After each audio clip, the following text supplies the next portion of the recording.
Ndalemi në bisedën tonë në studio së bashku me mikun, kolegun e hapësirave tona, ish kandidatin për deputet, Aulon Kalan. Aulon, të përshëndes, faleminderit që je sot në Fax News. Mirëdita. Aulon, KAS ka vendosur rinumërimin e votave për 1282 kuti në qarkun e Tiranës, ka vendosur rinumërimin e votave në qarkun e Fierit dhe të Durrësit. Gjatë gjithë këtyre ditëve, të paktën që prej publikimit zyrtar të rezultatit të zgjedhjeve parlamentare të 11 majit, ka qenë një zë i ashpër dhe një zë kritik shumë i fortë edhe brenda llojit. Aulon Kalaja ka patur shumë lufta përballë. Si konsiston lufta e Aulon Kalas në këto momente? Albi, shiko, është e vërtet kjo që the që KAS-i ka vendos hapjen edhe kutive të qarkut Durrës, aty ku unë jam kandidat. Pjesërisht, do më thënë, do i hap disa prej kutive. 257. Pavarësisht se unë kam kërkuar që kutit hapen në gjithë qarkun, gjithsesi kjo është një fitore dhe i hap pozitiv, duhet thënë, për Shqipërinë, jo vetëm për Partinë Demokratike apo për Aulon Kalan, sepse dalja e të vërtetës në dritë është një gjë e mirë, po them unë për gjithë ata që merren me zgjedhje dhe brezat e tjerë që do kandidojnë, se unë mund mos kandidoj më. Kam kërkuar që në kryet herës që të jenë edhe kandidatët që të legjitimohen për të kërkuar rinumërimin e votave. Dhe këtu në faktikisht konsiston edhe betejë ime me sistemin në këtë rast dhe me kodin zgjedhor, sepse kodi zgjedhor neve na e pamundson që të kërkojmë rinumërimin e votave. Besoj se keni ndjek edhe debatet që kemi pas në KAS, sepse aty thuhet që do të jenë vetëm partitë politike që do të kërkojnë legjitimitetin për të marrë pjesë në një proces rinumërimi. Ndërkohë unë mendoj ndryshe, sepse ne jemi kandidat të listës të hapur dhe kemi drejt që ne të kërkojmë rinumërim. Për këtë arsye kam kërkuar shfuqizimin e këtij nenit kodit zgjedhor dhe të paktën nga ana e KAS-it dërgimin e këtij kazusi në gjykatën kushtetuese për një interpretim në këtë rast. Gjithsesi ne jemi përballë faktit tani për rinumërim të një pjesë të kutive të qarkut Durrës, unë gjykoj që do rinumërohen gjithë kutitë të qarkut Durrës. Ky është mendimi im. Ne do jemi këtu në studio dhe do diskutojmë këtë histori. Ditën e djeshme ju e pat, besoj që unë në KQZ dërgova prova të pakundërshtueshme dhe për këtë arsye u vendos hapja e kutive, se si mua më ishin marrë votat në një kuti, besoj ishte KZZ 21, e një kuti e Sukthit, ku nga 4 vota që kisha marrë unë dhe 4 vota dilnin në ekran, pra e shpërfaqja me video, mua në proces verbal të qendrës 1361 më ishin shkruar vetëm 2 vota. Pra kisha marrë 4 dhe më ishin shkruar 2. Kjo ka ndodhur në një kuti. Unë nuk e di se çka ka ndodhur në 493 kuti. Nuk e kam idenë se çka ka ndodhur. Mund mos ketë ndodhur asgjë, mund më marrë më shumë vota, por nuk ka rëndësia më janë marrë mua vota.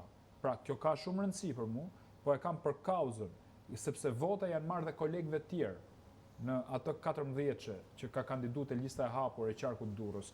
Pikërisht për këtë gjë ka marrë përsipër për ta çuar kauzën deri në fund. Pra, unë nesër jam në kolegj zgjedhor, që është një organ mbi KAS-in, është një organ i cili do vendos për legjitimitetin tonë, jo vetëm timin, por edhe të kandidatëve të tjerë që ju keni ndjek besoj betejën e tyre, që kanë kërkuar këtë rast të rinumërim. Por ne do të shikojmë edhe rezultatet, se si do dalin. Por më besoj që nuk është thjesht për një mandat kjo gjë. Kjo është për një dinjitet, një fjalë që unë ja di shumë mirë kuptimin dhe është një ndër parimet e mia dhe është për një precedent për çdo kandidat tjetër që do kërkojë rinumërim. Dinjitet që është shkelur nga kush? Dinjitet që është shkel, domethënë nga shumë kush që ka tentuar që të manipulojë votat. Kjo është shumë e rëndë. Kur kam shkuar edhe nëse kanë qenë nga vetë brenda strukturave, por nga çdo kush, hajduti nuk ka ngjyrë. Domethënë, unë mendoj për te gabimit njerëzor, pra në rast se është gabim njerëzor, dakord, por në rast se ty të merren vota këtu dhe çohen një kandidat tjetër, unë besoj se është gabim njerëzor apo jo. Këtu kemi të bëjmë me tendencë, me vjedhje pa diskutim që do mbajnë përgjegjësi. Por nuk jam unë këtu as hetuesi, as prokurori, as gjykatësi. Unë po flas politikisht. Dhe kur kam shku përballë qytetarëve, kam kërkuar atyre votën apo jo. Nuk kam marrë pak vota. Mbështetja ka qenë jashtëzakonshme. Dhe më kanë thënë Aulon do ta japim votën, po a do na e mbrosh dot? Për këtë arsye, është dhe betejë ime për të mbrojtur votën e tyre. 1-1, 2 vota, 2 i pa ndjen me kamera. Ishte vetë administrata e Komisionit Qendror të Zgjedhjeve, drejtoresha e KQZ-s, që tha Aulon Kalas janë marrë 2 vota apo jo? Sepse u pranu aty, vetë stafi i KQZ-s mbajti shënim gjithë votat që u shfaqen në ekran dhe doli që nga 4 vota kishin shënuar vetëm 2 në proces verbal. Në një kuti votimi, po në 493 janë dhe 84 kuti të diasporës. Të thash dhe herë tjetër, nuk e di se çfarë do ketë në ato kuti. Por është gjë e mirë që do hapet. Nëse për 4 janë hequr 2 dhe i kanë kaluar dikujt tjetër, imagjino se çfarë ndodh nëse ka patur 100, 200, 500 apo 1000. Sinqerisht Albi, ta them me sinqeritet Auloni, nuk du ta parajgjykoj fare se çka ka ndodhur. Se ajo do marr rrugën e vet tani se do hapen kutitë e votime, do ta shikojmë aty. Nuk ka rëndësi kjo gjë. E rëndësishme është precedenti, sepse në vitin 2021 një kandidate e Tiranës ka kërkuar rinumërim dhe nuk ka ndodhur. Ne ta shikojmë si gjë pozitive që kësaj radhe, por rinumërohen vota, nuk ka ndodhur ndonjëherë Albi kjo gjë. Kjo është shumë e rëndësishme për mendimin tim. M'fal, një gjë që ta sqaroj për opinionin publik. Këtu nuk bëhet fjalë për vota që un kam parë vetëm të kandidatëve. Në disa video un kam parë lëvizje edhe të PDPS. Pra, është Partia Socialiste që i ka marrë disa vota Partisë Demokratike dhe disa vota të pavlefshme i kanë kaluar Partisë Socialiste. Dhe rezultati në proces verbal është i gënjeshtërt në raport me atë që unë kam parë në video. Si e kam bërë unë këtë gjë? Mbasi kam marrë nga KQZ-ja videot, unë nuk kam parë videon midis kandidatëve. Unë kam parë videon ndërmjet subjekteve, kur ka dalë për herë të parë fleta e votimit në kamera. Se ju e dini që ka pas 2 procese, është numëruar një herë subjekti politik, pastaj është numëruar vota preferenciale. Unë kam ndjekur, unë dhe stafi im, kur them unë, janë disa vullnetare. Disa njerëz që kanë punuar në fushatën time elektorale, nuk kanë pushuar fare dhe tani po merren me videot e KQZ-s. Dhe kur kemi parë votat e subjekteve, aty kemi pa që Partia Socialiste i ka marrë vota Partisë Demokratike. A ndryshojnë këto rezultate në këto historirat e tjera? Kjo është çështje tjetër. Ne po themi ky është fakt dhe këtë kuti ja kanë vënë në dispozicion Komisionit Qendror të Zgjedhjeve KAS-in të rast, sepse ai është komisioni i ankesave dhe sanksionimeve. Tani të shohim se si do dalë. Aulon, pas përfundimit të procesit zgjedhor, ne nuk kemi patur mundësi që të diskutojmë në studio së bashku se rekon rezultatit. Kjo për shkak të angazhimeve të tua dhe prezencës tënde shumë të lartë në terren për të mbrojtur edhe atë votën në fshatin më të largët të mundshëm. Çfarë ndodhi? Çfarë ndodh me Partinë Demokratike në këto momente, Aulon?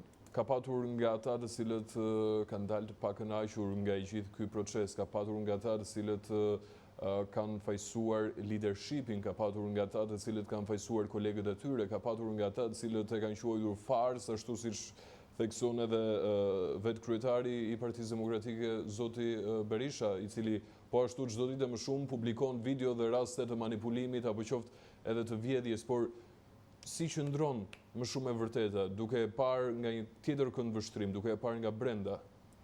Shiko Albi, se mpreke me atë që the ke mbrojt votën në çdo fshat. Po, është e vërtet, unë jam marrë me çdo fshat, jam marrë me çdo votë. Kam vlerësuar çdo qytetar. Jam një nga ata kandidatë që nuk e kam parë votën nga shtëpia, nga ekrani televizorit, duke të ndjek ty. Kam qenë në terren, kam qenë nëpër KZZ, fillimisht në Krujë, pastaj kam qenë në Durrës, pastaj kam qenë në Tiranë tek vota diasporës, ku numëruar gjithë Shqipëria. Po. Kemi ne 9 ditë pa gjumë bashkë me ata komisioner heroj, numërues heroj, ku i kam parë duke u dridh durët në përqendrat e votimit, pa bukë, njerëz që flinin nëpër tavolinat e numërimit. Dhe pse po e bëj këtë parantezë? Që ne na duhet një kod tjetër zgjedhor. Ne na duhet një sistem tjetër. Ne nuk mund të vazhdojmë të numërojmë një grusht vota për 9 ditë, ndërkohë që Amerika numëron 400 milion vota për 6 orë. Okej, mos bëhemi si Amerika, po në Kosovë, do krahasohemi me Kosovën pak. Se sa herë bëjmë një krahasim, na thonë që shiko mos u krahasoni me këtë. Po me këtë krahasohemi. Themi që këto janë zgjedhje më të këqija se zgjedhjet e tjera, se zgjatën 9 ditë më. 9 ditë numërosh vota, është shmenduri. Edhe robot të jesh, sigurisht që do humbë më shumë. Përsa i përket pyetjes tënde, ç'a ndodhi me këto zgjedhje? Unë mund t'ju them paktën që në zonën time Bashkia Krujës u fitu nga Partia Demokratike. Fushkruja u fitu pas 18 vitesh. Unë dola kandidati më i votuar në Krujë, në Fushkruj, në Thuman dhe në Bupq. kam bërë një fushat cilën ti e ke ndjek, sepse ne kemi diskutuar her pas here. Patjetër.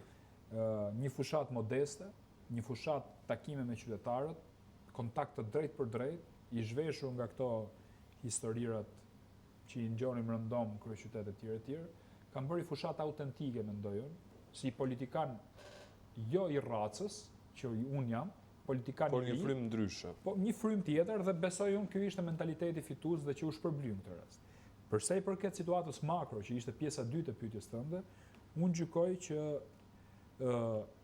shteti dhe partia, në këtë rast Partia Socialiste dhe shteti ishin një.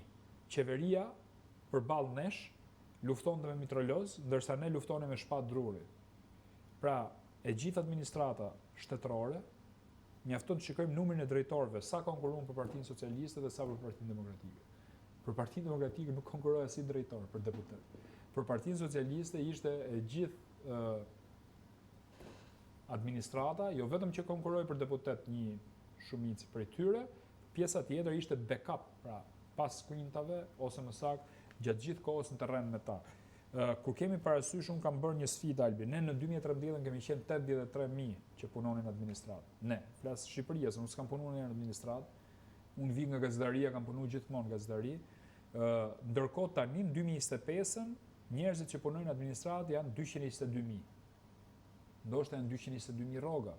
Po këta njerëz që marrin këto rroga, që mund të jenë një njeri që mund marrë dhe 4 deri në 5 rroga në bashkitë caktuar të territorit të Republikës së Shqipërisë, janë një ushtri jeni qerësh, patronazhistësh, të cilët kur ndizet inxhinieria politike e Ramës, ata i kenë terren duke kap njerëz, duke regjistruar dhe njerëz në diasporë, duke telefonu njerëz e tjerë. Pa është e keqe kjo? Unë mendoj që po, sepse administrata duhet jetë e pavarur, e depolitizuar. Kështu është në ligj. Në parim po. Po në parim, pra ne po themi për parimin, se shkelet ligji këtu është çështje tjetër, po s'ka se si mund ta denoncojmë. Pra në rast se ne Absolutisht. do heshtim përballë kësaj padrejtësie, i bie që jemi fars si opozitë, më kupton? Pra unë gjykoj që ky ishte një nga problemet. Ju e dini, Albi, keni qenë në studio, unë kam qenë në SPAK para 2 javësh, ku kam depozitu një kallëzim për Këshillin e Ministrave, sepse këta falën gjoba 2 ditë para zgjedhjeve. Dhe shkelën ligjin. Që është antikushtetuese. Patjetër. Shkelën ligjin sepse ligji thotë që 4 muaj para zgjedhjeve, deri në momentin që formohet qeveria e re, nuk mund të falësh gjoba.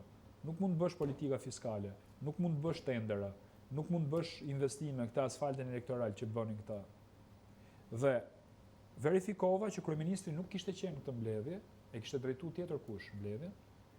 Gjithmonë mbledhje problematike, kryeministri mungon, siç është rasti i incineratorëve. Gjithsesi unë kam kërkuar SPAK-ut të hetoj Këshillin e Ministrave sepse ka shkel ligjin. Është shumë e thjeshtë. Po. Këtë e kam bërë në SPAK. Pjesa tjetër flasim pak për bonusin pranveror. 100 euro pensionistëve. Kur e dim shumë mirë që pjesa më e madhe e pensionistëve voton për Partinë Socialiste. A ishte kjo një joshje, një blerje vote? Duhet na japin përgjigje këta. E dyta, më falë se thash diçka për gjobat, Albi. Unë personalisht jam pro faljes gjobave, që mos keq kuptohemi. Po. Por qeveria nuk mund ta bëjë këtë 2 ditë para zgjedhjeve. Nuk ndodh në asnjë vend. Aq më tepër kur nuk e lejon ligji, sepse këtu qëndron e gjithë fabula. fabula. Por unë jam veti prek nga gjobat, se jam njeriu ndoshta më i gjobit në Shqipëri për Covidin, se falen dhe gjobat e Covidit. Të 2019-s, në rast se të kujtohen. Janë gjobat nga 2015 deri tani në fundin e 2024-s. Më kupton? Pra jam pro faljes gjobave. Por nuk mund t'i falësh 2 ditë para zgjedhjeve. Pastaj keni parasysh që e gjithë administrata u vendos në funksion zgjedhjeve. Keni parasysh që i keni parë besoj njerëz që kanë 21.000 vota, që s'ju thon asgjë. I keni intervistuar ndonjëherë këta njerëz ti? Çfarë kontributi publik kanë? Flas jo për Orion Braçën, flas për ca anonim tjerë që morën nga 21.000 vota, edhe në qarkun e Durrësit, në qarkun tim. 21.000 vota që i mori dikush që në zgjedhjet e kaluara kishte marrë vetëm 2.500 vota. Ora çfarë ndodhi? Cili është çelësi i suksesit? Duhet më bë pyetje sepse ka thyer çdo teori politike me këtë lloj rezultati. Për 2 arsye. E para, nuk mund të shkosh nga 2.500 vota në 21.000 vota.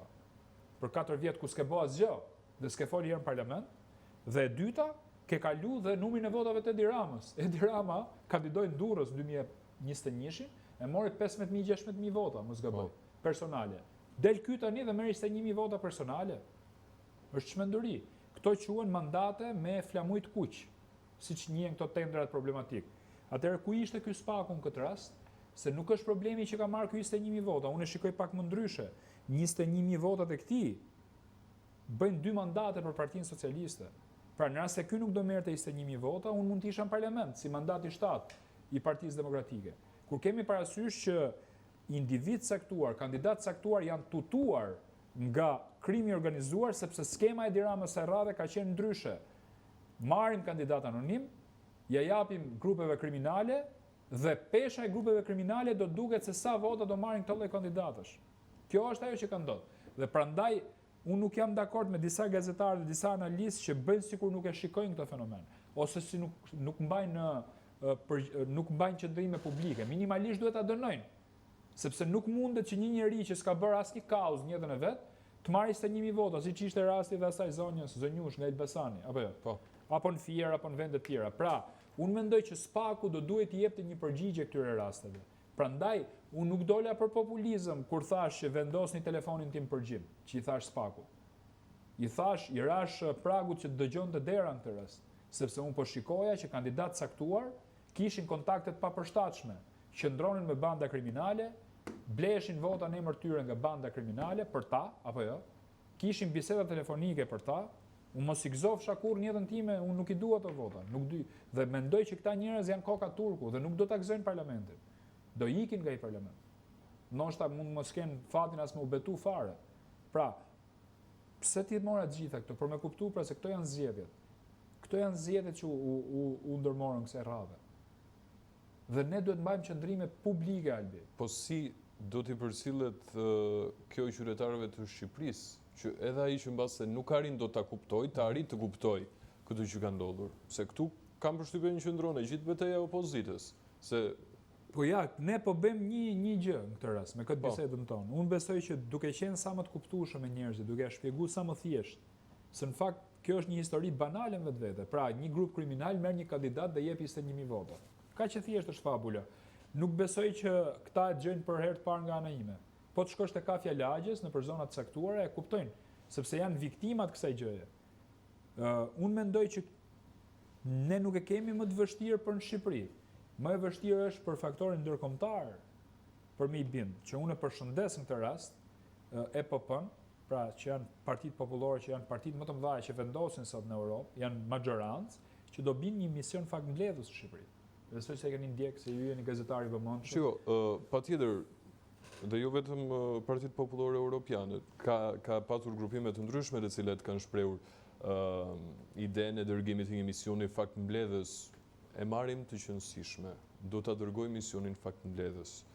Po, a do arri ky mision të mbledh vërtet ato fakte ashtu siç janë pa u tjetërsuar, se kam përshtypjen ka kaluar një periudhë. Tu ke drejt, normalisht ke drejt, por faktet janë aty. Shiko, vjedhja, domethënë, se vjedhja kapet në flagrancë. Po, prandaj jam i pak kënaq nga SPAK-u, sepse në rast të SPAK-u, shiko, në qarkun e Durrësit, SPAK-u kishte një task force veçantë. Po. Dhe aty priteshin rezultatet më të mëdha. Duke qenë se është një qark që është diktuar nga krimi i organizuar gjithmonë. Kemi parasysh edhe portin e Durrësit, interesat që kanë Durrës etj. Por edhe në Krujë dhe në Fushkruj dhe në Shijak, që janë pjesë përbërëse të qarkut. Fakti që nuk veprun, por veprun pas zgjedhjeve, tregon që i bën makjazh Edi Ramës. Se nuk është lajm tani që do ikin 2 deputet dhe do vinë 2 deputet tjerë, se do ka edhe 2 deputet në lidhje me krimin organizuar. Nuk është kjo logjika, mendoj. Por faktori ndërkombëtar me misionin fakt mbledhës që do sjell në Shqipëri, unë besoj që edhe ajo kallëzimi im SPAK është një fakt. Se si këta veprojnë, se kanë shkel ligjin apo jo. Po. Çdo ditë edhe ky kryetar, domethënë njerëz të opozitës po nxjerrin fakte nëpër ekrane dhe po denoncojnë mënyrën se si sillen njerëzit, si del vota nga qendra votimit, është fakt penale, si nuk mund dal vota e plotësuar me vul apo pa vul, s'ka problem, nga qendra votimit. Për çfarë del vota? Ku na shkon mendja ne? Apo jo? Po. Pra, unë mendoj që gjitha këto fakte, video, dëshmi, akte publike, siç është dërgimi në SPAK i kësaj gjëje, që kanë falë gjoba 2 ditë para zgjedhjeve, apo dhe dëshmi të tjera, apo rezultate në qarqet caktuara, unë gjykoj që janë një provë mirë për faktorin ndërkombëtar që të mbajë një qëndrim për këtë pushtet të deformuar për mendimin tim, për një mandat 4 që unë jam kundër mandateve treta, jo më kundër mandateve 4. E ke shprehur gjithmonë. Po patjetër, pa diskutim, sepse ne kemi Shtetet Bashkuara të Amerikës, ku ata e kanë me ligj 2 mandate mund të jesh presidenti i Amerikës, që është vendi me demokracinë më të madhe në botë. Jo me vende me demokraturë siç është kjo jona, ne të shkojmë tani drejt një mandatit 4, me të njëjtin kryeministër, me një ujë që nuk rrjedh që qelbet normalisht dhe me shumë problematika tjera që ka Shqipëria etj. Shiko, unë do doja dhe të ftoja faktorin ndërkombëtar në këtë rast edhe për një hetim tjetër në raport me rolin e presidentit të Republikës që ka pasur këto zgjedhje. Sepse neve datën e zgjedhjeve, Albi, e kemi marrë vesh nga Taulant Balla. Nuk e kemi marrë vesh nga presidenti i Republikës. Këta e zhveshën presidentin e Republikës nga çdo kompetencë, një kompetencë lanë, caktimin e datës zgjedhjeve. Edhe atë ja morën, sepse opozita i kërkoi presidentin në rast se kujtohet muajin tetor që mos ta caktonte datën 11 maj, për shkak se zoti Rama kishte bë atë që do sillte liderat e huaj këtu, që de facto do t'i uronin komuniteti politik. Po pra t'i uronin fitoren. Dhe këtë kemi thënë dhe bashkë në studio, ku kemi qenë këtu. Dhe tani ç'a ndodhi? Si ka mundësi që presidenti i Republikës vendos dhe bëhet notar se ç'a i thotë Edi Rama dhe Taulant Balla? Se kjo është shumë e rëndë. Dhe ndodhi ajo gjë që ndodhi. Ata u gjendën si në Grac këtu, ndërkohë që zgjedhjet ndodhen dhe ja urun Edi Ramës, madje ai kancelari gjerman tha mandati 4 si ka mundësi. E njëjta gjë do të bëhet hetim edhe për Giro d'Italia që ndodhin në Shqipëri pikërisht ditën e zgjedhjeve, për me dhënë imazhin që Shqipëria, ja, kjo është një ditë e qetë, dita e zgjedhjeve, seksi ëngjëve, shiko se sa bukur Shqipëria po shkon, pra mu duk si ato kronikat e kohës Enver Hoxhës atëherë. Të gjithë shkojnë të gëzuar në kutitë e votimit, ndërkohë që krimi elektoral po bënte kërdin, ishin të gjithë bandat në terren.